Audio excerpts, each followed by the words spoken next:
Alright, welcome to the Writing Revolution book study. In this book study, I'm going to be walking you through the Writing Revolution. We're going to go chapter by chapter, and we're going to talk about the complexities that are kind of built into the text. So, for those of you out there, if you haven't read the book, that's okay. You can this is a great way to experience the book kind of in front of your reading as well. One of the big things I always like to point out for the Writing Revolution is that they're presenting writing in a way that is increasing complexity. So it's extremely important to really think about how we can build these sequential instructional steps to help students gain an understanding of how to write more complex sentences, more complex paragraphs, more complex genres overall. And Writing Revolution really helps lay that out. So really what we're going to talk about in this is to discuss pieces of the text, how it supports comprehension and writing. We're also going to be discussing how the different pieces that we've put together in terms of Google Docs on the back end to help you implement some of these things inside of your classroom as well. So that's really what we're going to explore. So let's just jump right in. That way we don't make the video too terribly long. Alright, so first of all, let's meet the authors and talk just a little bit about this type of stuff. So this is Judith Hochman. Judith Hochman has kind of been doing this type of work for a long time. So she's a lot of what's presented inside of the text is built upon things that she's done inside of classrooms as well as tutoring sessions and those kinds of things. This is Natalie Wexler. She's getting a lot of play right now in the news in the research world just due to a book called Knowledge Gap. If you haven't read it, it's a great book. I will say there are some pieces to it that I probably would pump the brakes a little bit on, just kind of throwing that out there. So. But, overall, a lot of the things she presents and shares is wonderful, and she even talks about the Writing Revolution in that book. So, really, Judith Hochman started this all off. Natalie Wexler's kind of jumping in and adding on to and making the Writing Revolution even better. So, the Writing Revolution has been around a while. The difference is the Writing Revolution teaches writing more in an explicit fashion. And if you don't know much about the dynamics that have been going on in education, we know that explicit instruction versus, writer's workshop. Those two things haven't found a good weaving in between those two things. So, really, what I'm presenting in this area is talking more about the explicit piece, the need for that, the idea that we have to help students be in terms of we want to make sure students have a better understanding of how to create more fluent sentences, more correct sentences, especially early on. That needs to be a high priority, something we're checking and monitoring and pushing and making sure it continues to move forward. I also have always been a big proponent of teaching kids how to think and understand and plan in their writing, and the Writing Revolution does a lot for that.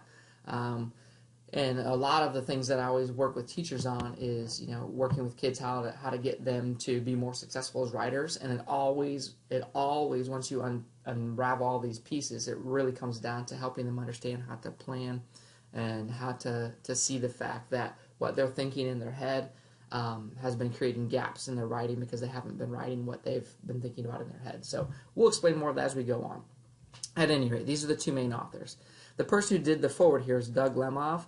If you're not familiar with Doug, these are some of his books right here over to the right here. So we have Teach Like a Champion 2.0, which is a great book, and then there's a field guide, and there's some other books too that he's written. The one that I really recommend that has a lot to do, is constructed a lot with what we're discussing today, is Reading Reconsidered. Really talks a lot about, and it was actually written before Natalie Wexler's Knowledge Gap. But what Doug Lemov is saying is that there is a knowledge gap that as readers there are things that we don't know, and then if we have more knowledge, then we can make our comprehension skills get better. Really simplified all of that.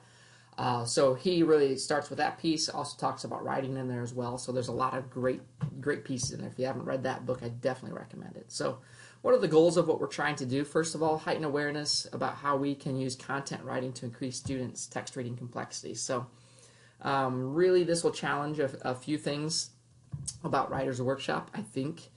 It will put more of an emphasis on creating content writing, which means we're not creating a separate pull-out program. Although I do think Writer's Workshop is valuable, I just think that different times, different places, those kinds of things, it'd be more of a conversation what that could look like. especially at the different grade levels. So if things are done well, you can do a lot more content writing. And then once you get into larger portions of expanding upon writing pieces, writing, opinion pieces, narrative pieces, those kinds of things, you're obviously going to need a writer's workshop to do that because you need larger chunks of time. So it's really about how do we emphasize different pieces at different times. At any rate, this should be 1, 2, and 3. That's okay. A little mistake. Keep moving through it. So the other thing is to bring clarity around the usable resources that we're creating for the writing revolution. So, and the other thing is to learn and grow together. So right now, if you work at Northwood and Creekview, if you search your Google Drive, you'll find a folder in your Shared With Me folder, which is called TWR Sentence Resources. I'll continue to add to this, but you'll see inside of that folder, you'll find all the resources that we're discussing today. So one of the key things inside of the writing revolution that's presented is that you want to make sure that, or not that you want to make sure, but really writing wants to be in service of learning. And to do that inside of contents, we have to have an understanding that we want to design our writing experiences to be with the content and learning that we'll have happening. And I'm going to explain that a little bit further. But in order to do that, you've got to be familiar with one of the topics that I'm going to present today through this piece, which is the Gettysburg Address. So if you would just pause this video, read over the Gettysburg Address if you need to. If not, then you maybe already know kind of the Gettysburg Address. You really only need just the main ideas, so don't burden yourself too much if you don't get through that. But at any rate, take a look at that, pause the video if you'd like. If not, continue to power through and you'll be just fine either way. So we're going to continue moving on here, though. At any rate, let's explore a little bit of the text, looking at Chapter 1. Why content writing? First of all, the reason why we want to do that is we can create this uniformity throughout all the pieces, especially at the intermediate building where you're sharing teachers. It's important that everybody has some clear, coherent, evidence-based methods that they're using. And that they're sharing, that the kids that are sharing these teachers are having the same types of conversations, using the same information, those kinds of things. We've already started a lot of this legwork in the buildings overall already. So it can be used in all subject areas. And like I said before, it's really going to challenge in terms of whether you're working in content areas or pulling out an entire instructional block for that. I say that's more of, you're going to do more content writing, and then when you're exploring a larger genre, then you're probably going to create more of like an academic time around that piece. So at any rate, it helps.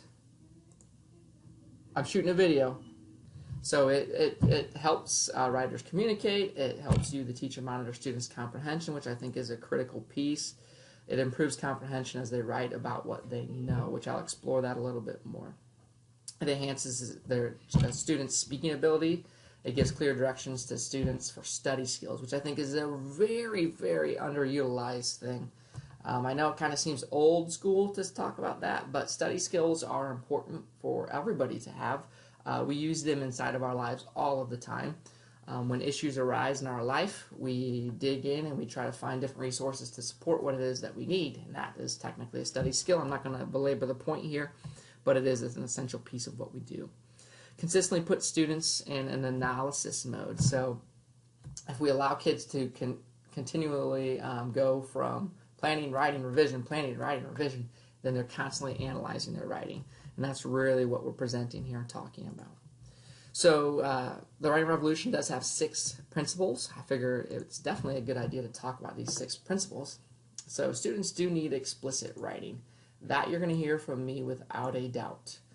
And they definitely need it at the early grades. So really what we want to make sure is we want to make sure students are very fluent sentence writers, meaning capital letters, punctuation. They know how to use a piece of paper. They know where margins are, indents, those kinds of things. They know all the critical pieces of a sentence. Those should be the things that we're truly, truly monitoring and teaching explicitly. Because those are the building blocks of more sophisticated writing as we go. So that's definitely a big piece here. So as I said, sentences, building blocks of all writing. When embedding content in the curriculum, writing instruction is a powerful tool. If we're doing this inside of the content area, the curriculum drives the rigor of the writing activity. So it becomes, a lot of the rigor comes from the fact of what it is that they're trying to learn as well. So I think that's a pretty cool thing to point out. The other thing is, and I'll discuss this a bit more, grammar is taught best in the context of student writing. The two most important phases of writing the process are planning and revising. So think about that, planning and revising. That's often the part that gets the least amount of time inside of classrooms. So we really want to be emphasizing these two things and having a plan for those things. All right, I want to elaborate on point number 5.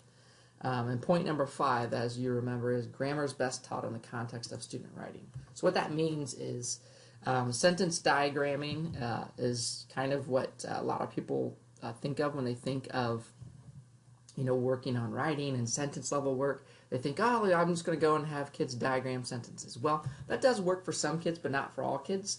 We're talking about what's most effective, and the most effective practice is for us to actually create opportunities for them to learn about sentences while they're servicing their understandings of content.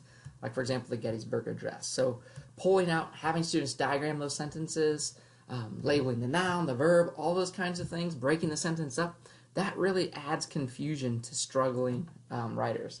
So breaking it and doing it that way really adds confusion because it creates more layers of complexity. But there is a way that we can explicitly teach it in a way that still is going to be doing that similar type of stuff. They're going to become familiar with nouns, verbs, subjects, predicates, all those kinds of things. Except we're not going to do it by just having them diagram random sentences that don't really relate to anything that makes sense to them. So we're going to find ways to create opportunities for them to explore those things, but they're going to do it in service of learning something at a deeper level. So it's better to teach sentence combining inside of content, an explicit practice in service of content learning. That's the key there.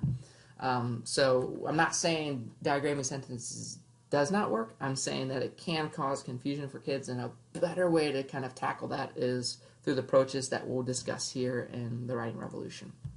So things to remember. You don't have to teach these things in one specific order, so the things that I'm presenting, they don't have to be in one specific order.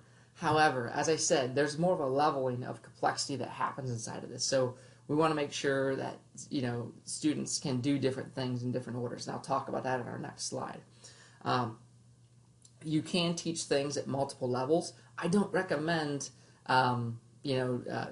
teaching students at the sentence level and trying to go paragraph level and trying to go genre level. Just those two, that doesn't weave that way. And if you are teaching different, if you're teaching paragraphs and sentences at the same time, maybe you're going to be doing things at the sentence level that students are independent at, and then you're going to be providing scaffolding, high levels of support in that gradual release model at the paragraph level where you're going to be doing things with them. That would be a good way to kind of interchange those two things. So you can do those. I just would say be mindful of that.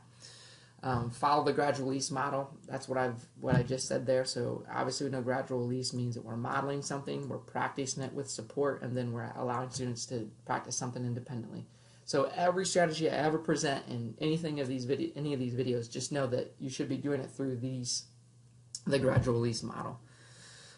The other thing, which I learned the hard way myself, was anything that you ask the students to do with your examples, like if you're doing an example with the Gettysburg Address, make sure that you work through the example yourself, write it out, see what it looks like, because kids, it's got to make sense. So, 2 types of examples inside of the text. They have level 1, which is more elementary level, and level 2, which is more intermediate. So when you see level 1, level 2 in the text, just know that's kind of what they're applying to.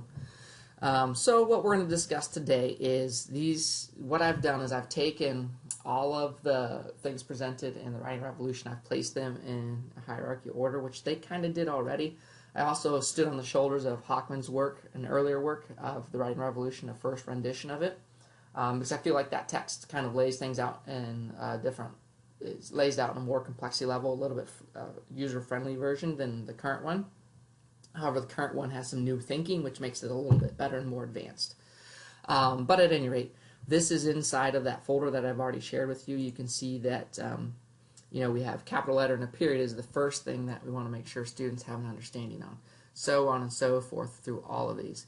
You're going to see that, so for for a couple of these, I've broken it down a little bit more to really show you what you have to be able to teach students to help them understand those components. So the first one is capital letter and period. You can find it on page 27. The next one is listen to sentences. So they're listening orally. We know is the first step. Listen to sentences and fragments to determine what makes both. So things you'd have to help students understand is what a fragment is, subject and predicate, noun and verb phrases. So you can see how these activities are very similar to what diagramming a sentence would be. So again, the way this is laid out, I just wanted to talk about that. Sometimes I'm going to explain some of the components that you're going to have to provide explicit pieces on to students. So you can see that there's 11 there, then there's 22. We're going to cover the first 5, I think, in this video. So SL1, which is SL1 means sentence level 1. So this is standard 1, which is capital letters and periods.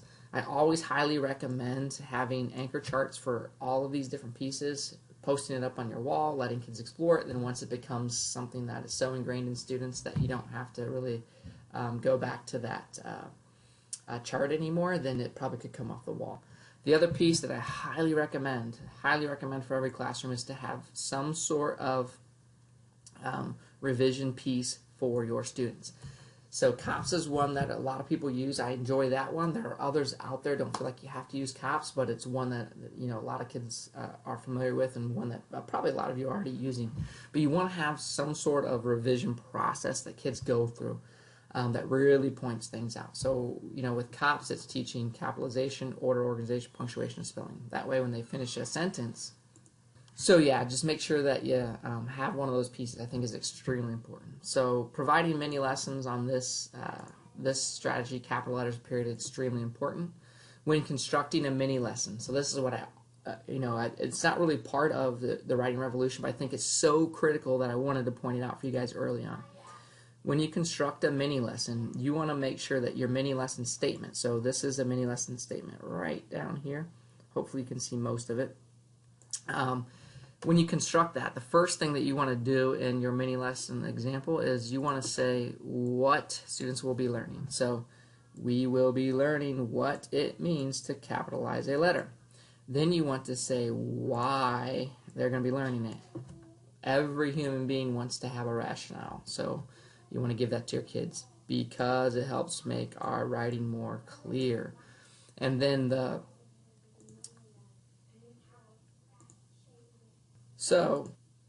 all right, so as I was saying, the last part of that is what you want to have is you want to make sure that you have a few examples to explain how you would do it. That's the piece that people often miss. So we want to say what, why, how. You're answering that. So you can make it in a mini lesson statement. That's just a phrase, and then you have a couple examples below it. Here's an example of an anchor chart that somebody used. Just want to give you an example of that. So let's move on to the SL2. Remember, sentence level 2. So this one is listen to sentences and fragments to determine what makes both. Big key thing here is, and I want to point this out, is listening. A lot of these strategies, it's really important to listen and do some oral examples together. When kids can do things orally, we know that they're going to be more successful when we start putting it onto print and page, okay? So listen to sentences and fragments to determine what makes both. All right, so in this one, do as many examples as you need to first orally, create examples from the text. Inside of the Google folder I have shared with you, you're going to see that there is a Google Doc that looks like this. And it's the Gettysburg Address here. I want to delete off these so those aren't in our way. It has the directions here for you. So in this example, what you're going to be doing is, it says read the items below, determine whether each item is a complete sentence. So I would be holding this paper. I would be doing this orally with kids. We'd be talking about it. We'd be having examples. So we'd be talking about whether it's a sentence or a fragment. I would have presented to them what a sentence or fragment was first.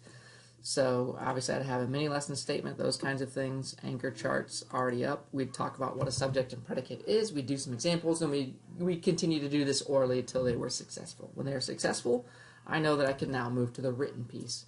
And in this one, I'm going to have them read fragments. So now they're going to read fragments and they're going to fix them. I also could have them go back and just do this one, sentence level 2, and they could just read it on their own and do an F or an S for a sentence or a fragment. So that one you do want to do it orally first, but then you can put the actual paper in their hands and have them do it.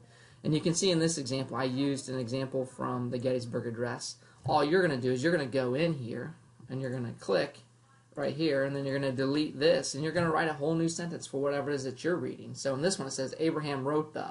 We know that's a fragment. So if I'm reading something about maybe, Star Wars, I would say, Princess Leia is, and then students say, oh, well, that's a fragment. So you can see how you just recreate this using the different content that you're covering. So as I said, once they're orally fluent, you're able to jump in and read fragments and have them fix those fragments. So this is found on page 28. Things that are involved in this one, they have to know what a fragment is, they have to know what a subject, predicate is, noun, and verb phrases.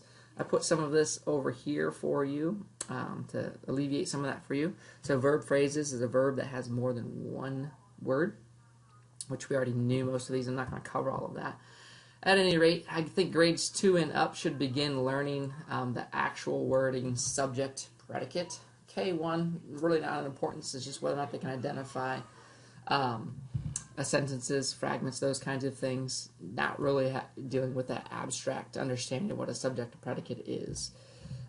Early grades follow the lead of your class, though. So, like I said, K1 probably not appropriate. You may be some kids there, some pockets of kids that you could do a little bit more with, or maybe you have a high group that comes through as well. FYI, students often use sentence fragments or incomplete sentences in their spoken language. I think this is a huge nugget of understanding, because when we speak, we typically speak in a lot of fragmented sentences. Students who are struggling learners typically do this even more. So in their oral language, they're constantly practicing fragment speaking. So that lends itself to writing in fragments consistently. So that's what makes it a little bit more challenging here. But I think this is a huge nugget, because this shows the importance of why we have to do this orally, and we have to do it consistently and a lot to help get in front of the practice of speaking in fragments so much. So in this example, you'll see that I've taken the Gettysburg Address. This is SL3.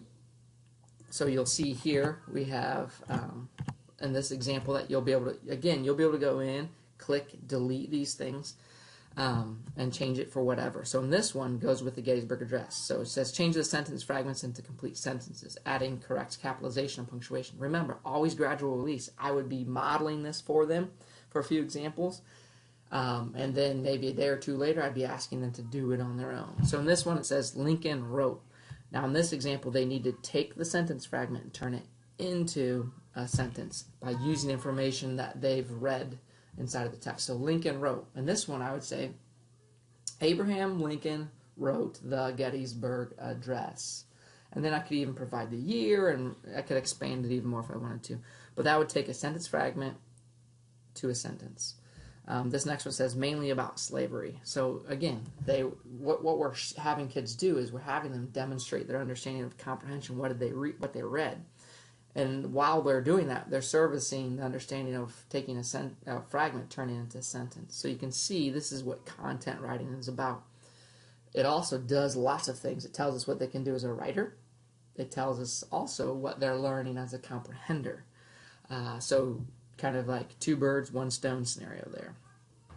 All right, and then on this next one, and this will be the last one that we'll talk about for the day, it says SL4, sort sentences and fragments, and it's found on page 29. This is the same activity as SL2, except in this one, you're putting the text in front of them. I kind of spoke about this already, so it does come up here at SL4. The one thing that you want to, when you do this, is be careful not to capitalize or punctuate either of the sentences. So you don't want to capitalize or punctuate any of this, because if you do that, then it gives away whether or not it's a sentence or a fragment, right? Length, typically, not always, but longer sentences, longer phrases are typically the sentences, and so on and so forth. So you can be creative on that. Relate the items back to their familiar content. So you can see in this example, again, is about Gettysburg Address. So you can see how all of these can be changed very easily to fit whatever is you're teaching. I've done quite a few of these, and a recent one I did was on the Apollo space missions, those kinds of things. And we were also learning about the moon in one of those because we did a unit study. So in this one, they're just going to be writing sentence or fragment on the line. So again, this is just a quick review. We're going to continue exploring the sentence level standards. And not only that, we're going to continue learning about the writing revolution. So stay tuned for video number